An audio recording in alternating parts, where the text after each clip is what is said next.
Okay, so the client wants me to make another similar image to the one you see in the background, and she's gone through and put text on here, and she's made it in yellow so I know that it's not part of the image. Sometimes they'll put a little slide in here and it's hard to see it. She puts it in yellow because she's my friend.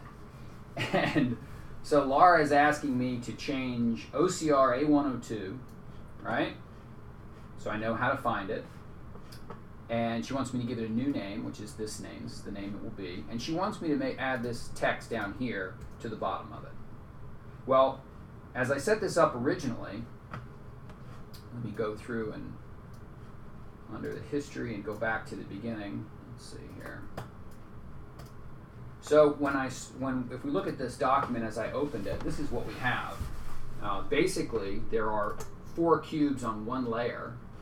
All the leader lines are on one layer. And what I want to do is I need to get these things separated out. I want all the individual elements by themselves so that I can change them. Maybe I'll make them horizontal. But I basically want everything that exists inside a square to be, or inside each one of these elements, to be grouped together. And right now they're not. They're all grouped separately. So if I hold down Command with the arrow tool, I can grab any one of these things. And they're all put together logically, right? So I paint them separately and save them as smart objects. So what I'm going to do is I'm going to show you how I do this, and it's a production thing that speeds what you do. So if we get the marquee tool, and we don't have to worry about grabbing part of this drop shadow, because the drop shadow is a layer style. Same things with the stroke. So the key command that I use is new layer via cut, and it's right under, I have no idea where it is because I never use I always just use the shortcut, which is Command-Shift-J, which will cut it out and put it on its own layer. So this is now what's on that layer, Command-Shift-J. And then I could reselect this layer and then select the next one and do Command-Shift-J again. The problem with that is that if you it's fine if you have 4 things, but if you have 100 things, it takes too long. So again, the goal here is speed. There's no reason to do it the long way if you can do it the short way. The short way to do it is when you do new layer via cut, you cut all 3 of the remaining boxes, not the 1 box. So basically you cut out the 3 boxes, put them on the new layer, and then you'll select this one, and then so basically you're cutting out the bottom 2 boxes and putting them on a new layer. And then you're going to cut out 1 more of these boxes. So it's easier to just show you, so I'm going to do, instead of Command-Shift-J, I'm going to do Command-Shift-I, which will invert the selection. Now we've selected, right? We've selected everything outside of the top left square, and we're going to do Command-Shift-J. And now what we've created is we've put all 3 of these on a layer. I just hid the other one so you could see it. And Command-Shift-I, J, and you can hold down the Command and Shift, so you do IJ, and now you're done. And we're going to do the same thing here. We're going to do Command-Shift-IJ, IJ, IJ, right? And so now we've put all these things on their own layer. So now when we turn on all the layers, and I'm going to hide the background and I'm going to hide this. I'll click on a layer to select it, V to select the arrow tool or the move tool, and then Command-Click selects auto select up here in the upper left. Then I'll do Command-Shift right bracket for a signature item so that I know where to find it, and basically I'll just turn it off. Now I'm ready to select all these, and I'm going to hold down Command, and I'm going to drag around these objects, and I could either link them, and I've got a key command set up for that, which is Command-Shift-K, so that if I just drag them, they're going to move. Even if they're not selected, they will all move together. And that's a handy thing to do, especially if I wanted to lay these out horizontally, or if I go back to them being all if I select them all like this, I could group them. Command-G. Right? So now they're all grouped together.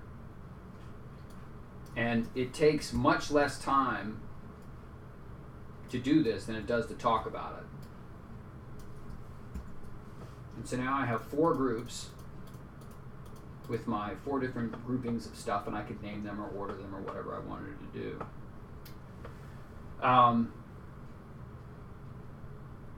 Then, so let's say I moved them. Let's say I did this.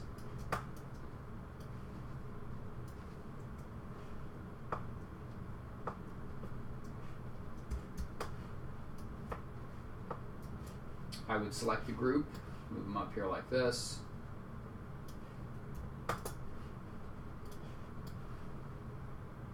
And I guess when I do this, I usually do group them.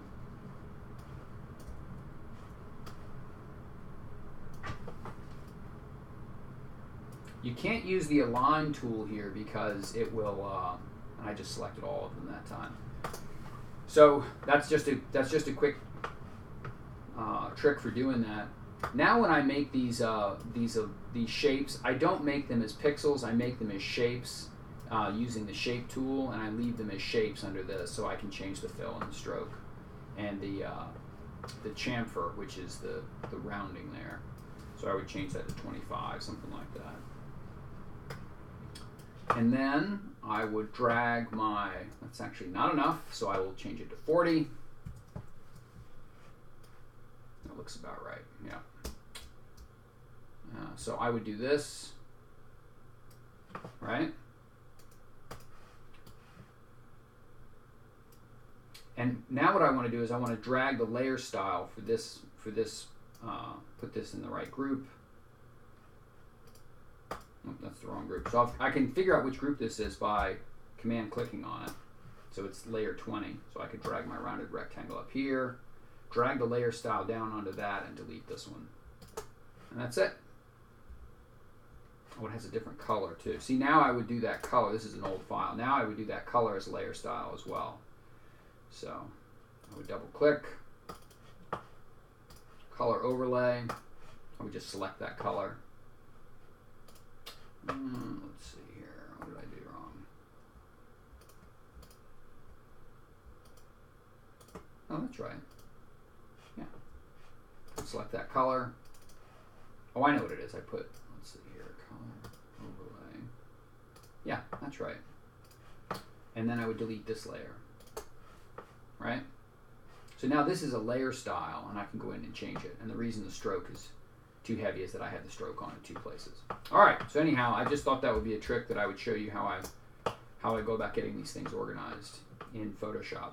And if you've watched any of my other tutorials, you know that I like to have all the type layers at the top, at the end. And so what I would do is I would click on the type item here in the palette. I would select them all, unclick it, and then I would hit Command Shift right bracket, and that takes them out of their groups and sends them to the top.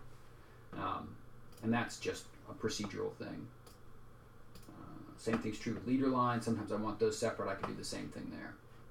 And I have a handy dandy new thing that I set up, which is trim transparent pixels. And I have a key command set up for it. And the key command I have to still look up because I just set it up. It is Command Shift Control T. And why doesn't that work? Okay, I have to have background turned off. Turn off the background. Command Option Shift Command Control Shift T. Transparent pixels. And what that will do is that will trim down to only where there are transparent pixels. So this drop shadow.